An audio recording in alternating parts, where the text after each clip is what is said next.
누가복음 11장. 어느 날 예수께서 기도를 하고 계셨다. 기도를 마치자 제자들 가운데 한 사람이 와서 예수께 말했다. 주님, 세례 요한이 자기 제자들에게 기도를 가르친 것 같이 저희에게도 기도하는 법을 가르쳐 주십시오. 그러자 예수께서 제자들에게 기도를 가르쳐 주셨다. 너희는 기도할 때 이렇게 말하여라. 아버지의 이름이 거룩히 여김을 받게 하시고 아버지의 나라가 속히 임하게 하소서.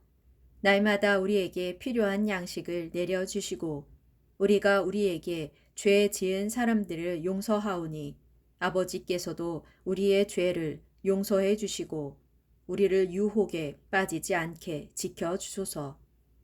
예수께서 또 이렇게 가르치셨다. 너희 가운데 누구에게 친구가 있다고 해보자. 한밤중에 그 친구에게 가서 여보게 빵 3덩이만 구워주게. 친구가 여행 중에 우리 집을 찾아왔는데 내가 그 친구에게 내놓을 것이 없다네 하고 말하면 그 친구는 침실에서 큰 소리로 이렇게 대답할 것이다. 친구여, 제발 나를 귀찮게 하지 말게. 문단속을 하고 식구들 모두가 잠자리에 들었네. 그러니 지금은 어떻게 해줄 수가 없다네. 그러나 내가 너희에게 말한다. 그가 친구라는 이유로는 그 부탁을 들어주지 않을는지 모르지만 아주 끈질기게 졸라들면 결국 그 친구는 잠자리에서 일어나 그 부탁을 들어줄 것이다. 기도도 이와 같다.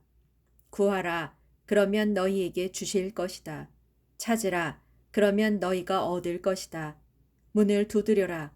그러면 너희에게 열어주실 것이다. 그렇다. 누구든지 구하면 받고 찾으면 얻고 문을 두드리면 열릴 것이다. 생각해 보아라. 너희 가운데 아들이 생선을 달라고 하는데 뱀을 줄 아버지가 어디 있겠느냐. 아들이 달걀을 달라고 하는데 전갈을 줄 아버지가 어디 있겠느냐. 이와 같이 악한 사람이라 할지라도 자기 자녀에게는 자녀가 원하는 좋은 것을 줄 알거든.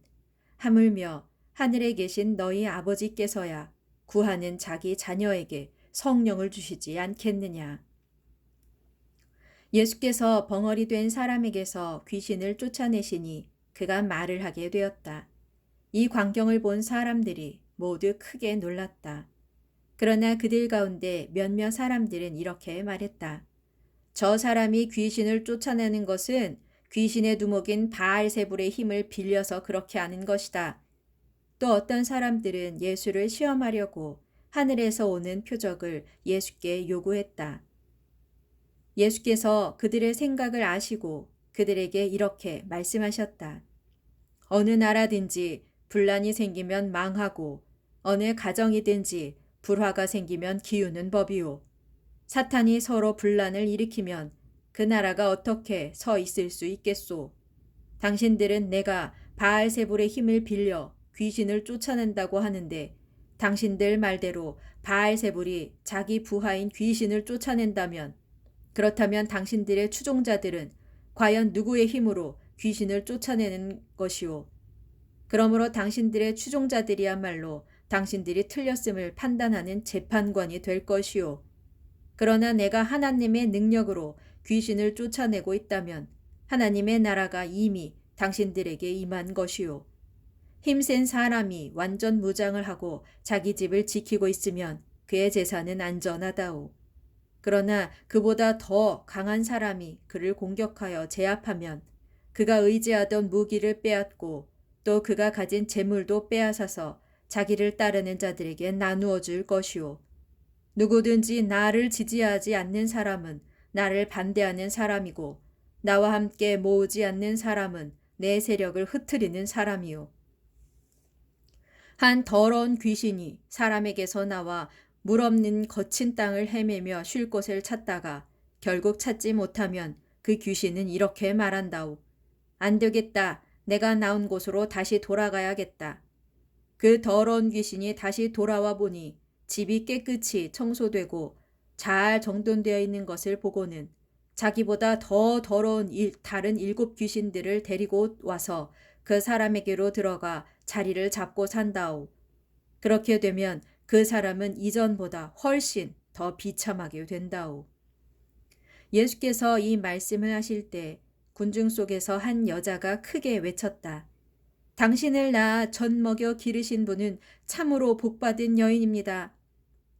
그러자 예수께서 대답하셨다. 그렇소. 그러나 그보다 더욱 복받은 자들은 하나님의 말씀을 듣고 순종하는 사람들이요.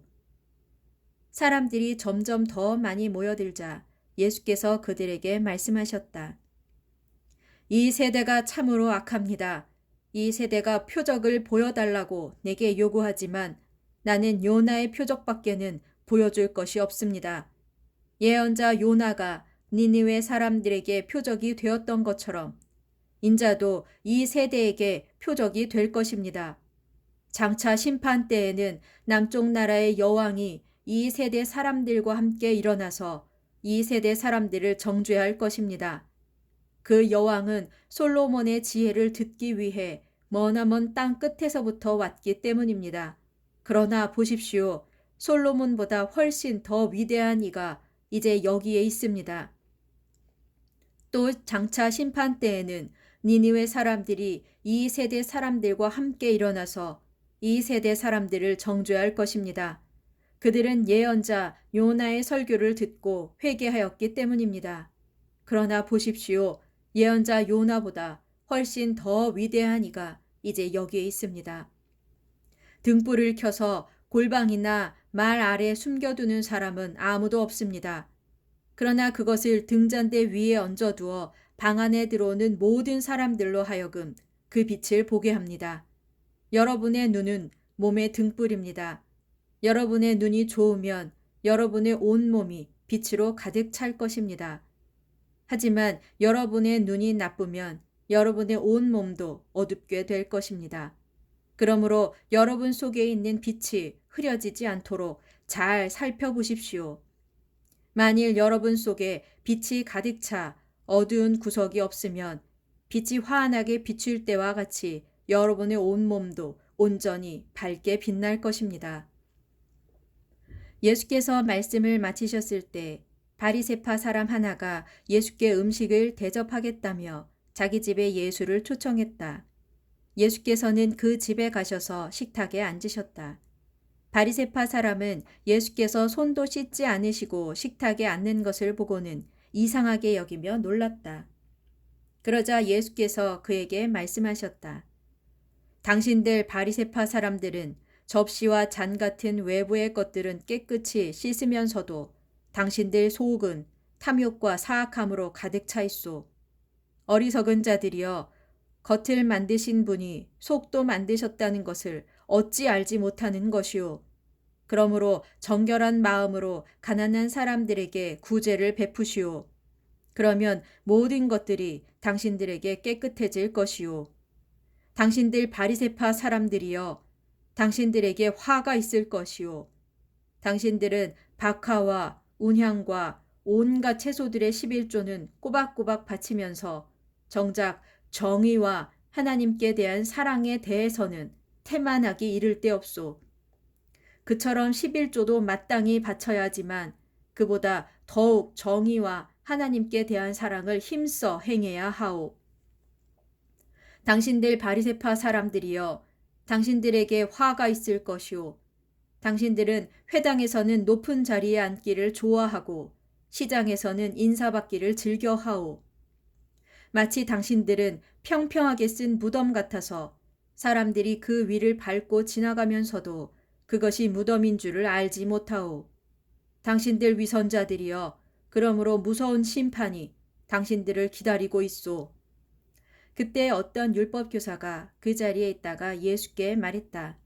선생님, 그런 말씀을 하시다니 우리를 모욕하시는 겁니까? 예수께서 대답하셨다. 율법을 가르친다는 자들이여, 당신들에게 화가 있을 것이오.